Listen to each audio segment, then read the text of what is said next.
Mummy, भाई, आप लोग तो मेरी सुनते ही नहीं हो। अब बहुत हो गया, अब मैं खुद ही अपनी ससुराल छोड़ कर आ गई हूँ। अरे प्रीति बेटा, ऐसी क्या बात हो गई जो तू अपना ससुराल छोड़ के आ गई? मम्मी, एक बात हो तो बताओ, मैं नहीं जी सकती है गुलामी वाली जिंदगी। बहन, हमने तेरी शादी पूरे तरीके से जांच पड़ताल करके की थी और तेरे ससुराल वाले भी बहुत सीधे हैं और तू कह रही है कि तू गुलामी वाली जिंदगी जी रही है। हाँ भाई, मैं बिल्कुल ठीक कह रही हूँ। मैं उनके घर में गुलाम बनकर ही रह रही हूँ। उनके हिसाब से उठती हूँ, उनके हिसाब से खाना बनाती हूँ। ये गुलामी नहीं है तो और क्या है? बहन, एक बात बताऊं तुझे, इसे गुलामी नहीं कहते हैं। ससुराल में ससुराल वालों के हिसाब से चला जाता है। हाँ दीदी, राजीव बिल्कुल ठीक कह रहे हैं। एक बहू को अपने ससुराल वालों के हिसाब से ही रहना पड़ता है। अब मैं भी तो इस घर की बहू हूँ, मैंने भी तो इस घर के हिसाब से अपना आप को ढाल लिया है। भाभी, आप तो रहने ही दो। आप तो आए हो छोटे घर से, आपने अपने आप को हमारे हिसाब से ढाल लिया। पर हमारा परिवार ना मेरे ससुराल वालों से बहुत ऊपर है, तो मैं उनके हिसाब से नहीं चलूंगी, उन्हें मेरे हिसाब से चलना पड़ेगा। मम्मी, मैं कई बार विशाल से बोल चुकी हूँ, तू ना अपने माँ बाप को छोड़ दे और अलग घर ले ले, हम दोनों ना वहीं रह लेंगे। पर वो अपने माँ बाप का ना पूरा भक्त है, भक्त। कहता है मैं अपने माँ बाप को नहीं छोड़ सकता। तो मैं भी ना उसे बोल आई हूँ, तू अपने माँ बाप को नहीं छोड़ सकता ना तो मुझे तलाक दे दे, मैं जा रही हूँ। क्या बहन, तू इतनी बड़ी बात बोल के आ गई है? तुझे पता भी है तलाक का मतलब क्या होता है? तलाक लेना इतना आसान नहीं होता बहन, और तलाक के बाद एक लड़की का सरवाइव करना बहुत मुश्किल हो जाता है। भाई, तलाक के बाद उन लड़कियों के लिए सरवाइव करना मुश्किल होता होगा जिनके पास कुछ नहीं होता। मुझे तो तलाक के बाद अपने ससुराल से पूरे 50 लाख रुपए मिलेंगे। 50 लाख रुपए? बहन, तेरे ससुराल वाले 50 लाख रुपए देंगे कहाँ से? जीजा जी बेचारे अकेले कमाने वाले हैं, और अभी 6 महीने पहले जीजा जी ने अपनी बहन की शादी की है। नहीं दे पाएंगे 50 लाख रुपए वो। अरे भाई, देंगे कैसे नहीं, मैंने उन्हें बोल दिया है मुझे तलाक भी चाहिए और 50 लाख रुपए भी। मम्मी, जिस घर में वो लोग रहते हैं ना, उस घर की कीमत 1 करोड़ रुपए है। मैं तो उन्हें बोल आई हूँ, इस घर को बेचो और मुझे 50 लाख रुपए दो, नहीं तो तुम सबको इस घर से जाना पड़ेगा और जेल में भी बंद होना पड़ेगा, क्योंकि उन पे मैं करूँगी झूठा केस, वो भी दहेज का और मारपीट का। हाँ प्रीति बेटा, तूने बिल्कुल ठीक किया। अगर सीधे से 50 लाख रुपए दे देंगे तब तो ठीक है, नहीं तो उनको झूठे केस में अंदर करवा देंगे। वैसे भी आजकल लड़की वालों को ही सुनवाई ज़्यादा होती है। हाँ मम्मी, ये बात तो सच है, आजकल कोर्ट कचहरी में लड़की वालों की ज़्यादा सुनवाई होती है। आपको याद है मेरी फ्रेंड निशा, वो एडवोकेट है, मैंने ना उससे पहले से ही बात कर ली है। उसने मुझे बोला तेरे ससुराल वालों के खिलाफ ऐसी ऐसी धाराएं लगाऊंगी कि वो लोग ना भागते भागते पैसे भी देंगे और माफ़ी भी मांगेंगे। बिल्कुल बेटा, माफ़ी भी मांगेंगे और पैसे भी देंगे। चल बेटा, ऊपर चल के बैठ के बात करते हैं आराम से।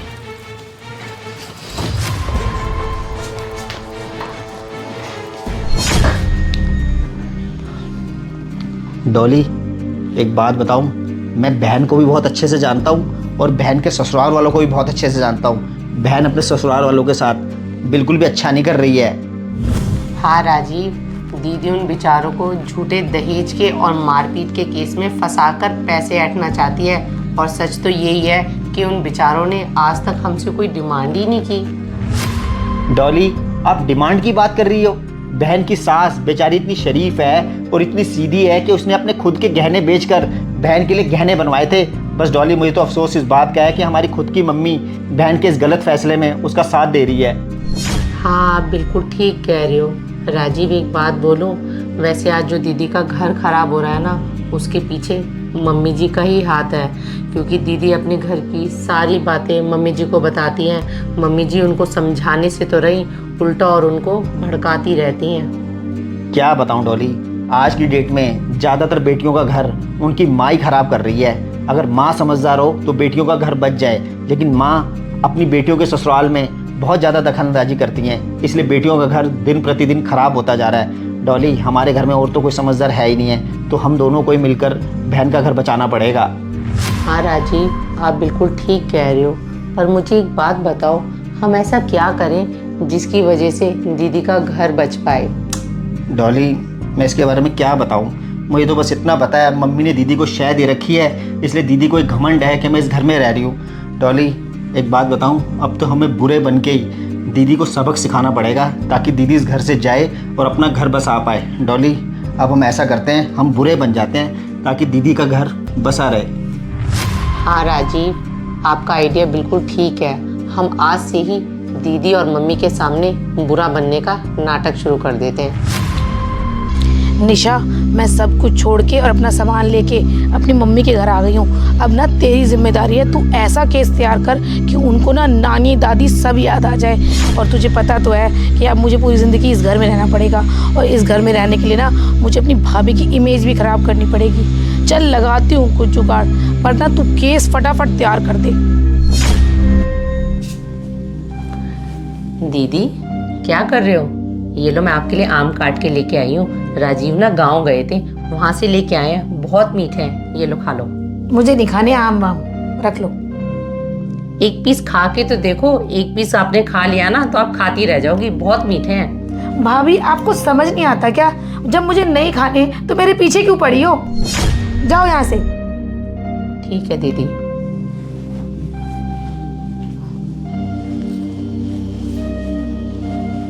अरे प्रीति बेटा, तूने आम खाया?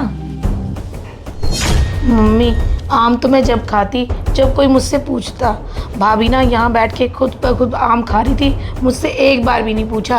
पर ना आप ये बात भाभी को मत बोलना। मैं नहीं चाहती आप सास बहू के बीच कोई लड़ाई हो, क्योंकि मुझे तो यहाँ पर रहना ही है और टाइम भी पास करना है। मम्मी, आप कुछ मत बोलना भाभी से। ठीक है प्रीति बेटा, तो बहुत समझदार है।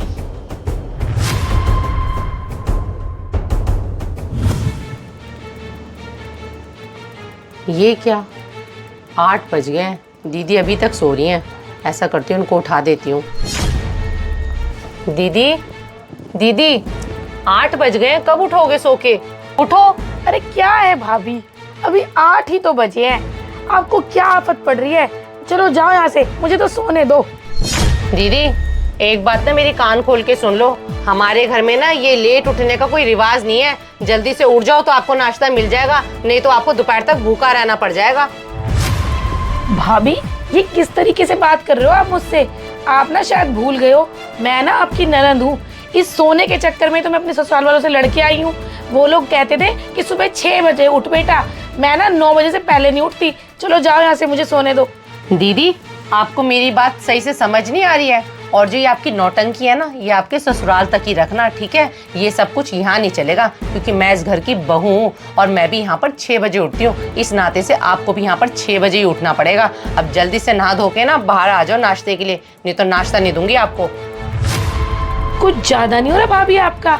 आप शायद भूल गए हो, मैं ना इस घर की बेटी हूँ, मेरा भी इस घर पे पूरा अधिकार है। मुझे ना ज्यादा रोका टोका मत करो। लो, भैया भी आ गए। अरे क्या हो गया? भैया, भाभी ना मुझे सोने नहीं दे रही है। क्या बहन, डॉली सोने नहीं दे रही है? बहन, घड़ी में 8 बज गए हैं, 8 बजे तक कौन सोता है? डॉली सुबह 6 बजे उठती है। अब तू जल्दी से नहा धो ले और डॉली के कामों में डॉली का हाथ बटा। क्या भाई, मैं भाभी के कामों में हाथ बटाऊं? हाँ बहन, अब तू इस घर में रहेगी तो कुछ ना कुछ तो करेगी ना। हम तेरे को खाली बिठा के तो खिला नहीं सकते। चलो डॉली, हम चलते हैं। बहन तू आ जाइयो। अरे ये क्या, मुझे तो यहाँ भी काम करना पड़ रहा है। फटाफट से उठ जाती हूँ, कहीं ये ना हो मुझे नाश्ता भी अपने आप बनाना पड़े या फिर भूखा ही रहना पड़े। हाँ ज्योति, कल ही तो आई मम्मी के घर। चल ना यार, सरोजनगर मार्केट चलते हैं, सेल लगी है, शॉपिंग करके आते हैं, बड़ा टाइम हो गया। बहन, ज्योति, मैं तुझसे थोड़ी देर में बात करती हूँ। हाँ भाई। ये क्या बहन, तू सुबह सुबह उठकर फोन में लग गई है, अभी तक नहाई धोई भी नहीं है। बहन, मैं तेरा भाई हूँ, तुझे एक अच्छी सलाह देता हूँ आज। तू बहन कहीं ना कहीं नौकरी ढूंढ ले, क्योंकि अब तू अपने ससुरालों पे तलाक का केस डालेगी तो तलाक का केस लड़ने में तेरे को कम से कम 4-5 साल तो लग ही जाएंगे। तो बहन तू अपना खाएगी कमाएगी, अच्छा रहेगा, हमारे पे बोझ तो नहीं बनेगी। क्या भाई, आप कैसी बातें कर रहे हो? आज तो मेरा यहाँ पर सिर्फ दूसरा ही दिन है और मैं आपको बोझ लगने लग गई।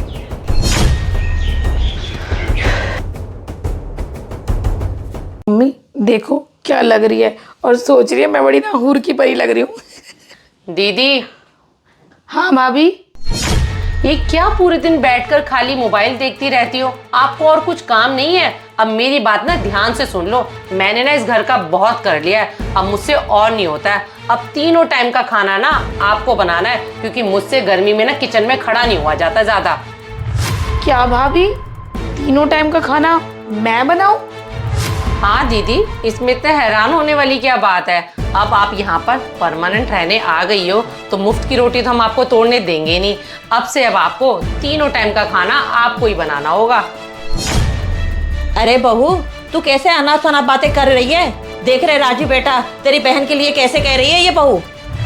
मम्मी, इसमें इतना हाइपर होने वाली क्या बात है? अब बहन इस घर में रहेगी तो घर का खाना तो बनाएगी ना, बाकी छोटे मोटे काम डॉली कर लिया करेगी। देख लो मम्मी, भाई भाभी को ना मैं बोझ लगने लग गई हूँ अब। बहन, बुरा मत मानियो, लेकिन महंगाई बहुत ज़्यादा बढ़ गई है और तेरे आने से हमारा पूरा बजट खराब हो गया है। अब तू जिस घर में रहना है ना, तो तू कमा के भी ला और घर के काम भी कर। बस राजीव, मैं तेरी बहुत देर से बकवास सुनने जा रही हूँ। अगर मेरी बेटी तुझ पे बोझ लग रही है, मैं इसको अपने साथ गांव लेके जा रही हूँ। हम दोनों वहीं रह लेंगे। रह तू अपनी बीबी के साथ। हाँ मम्मी, वैसे ये बात आपने बिल्कुल सही कही है। आप बहन को लेके गांव चले जाओ, क्योंकि मम्मी बहन हमको सही में बोझ लग रही है। और एक बात और बताऊं मम्मी, बहन हमको सिर्फ इसलिए बोझ लग रही है क्योंकि बहन अपने ससुराल से लड़ झगड़ कर आई है और बहन ये कह रही है कि अपने ससुराल वालों पे झूठा केस करेगी और उनको दहेज के केस में फंसाएगी। इसलिए बस मम्मी बहन हमें बोझ लग रही है। मम्मी जी, मैं तो आपको बस इतना ही कहूँगी, आज जो ये दीदी का हाल हो रहा है ना वो ससुराल में रह पा रही हैं और ना वो मायके में रह पा रही हैं। इस हालत की जिम्मेदार कई हद तक आप भी हो। जिस तरीके से दीदी अपने ससुराल से लड़ झगड़ के आई थी, आपको उनको बिल्कुल भी सपोर्ट नहीं करना चाहिए था, बल्कि एक माँ के नाते आपको उनको समझाना चाहिए था। मम्मी, मैं छोटा जरूर हूँ, लेकिन आज आपको एक बड़ी सलाह देता हूँ। कभी भी एक माँ को अपनी बेटी के घर में दखल अंदाजी नहीं करनी चाहिए। और मम्मी, बस मैं तो एक ही बात कहूँगा, अभी भी कुछ नहीं बिगड़ा है। आप बहन को समझा बुझा के बहन के ससुराल वापस भेज दो मम्मी, क्योंकि मम्मी एक माँ अपनी बेटी का घर उजाड़ भी सकती है और बसा भी सकती है।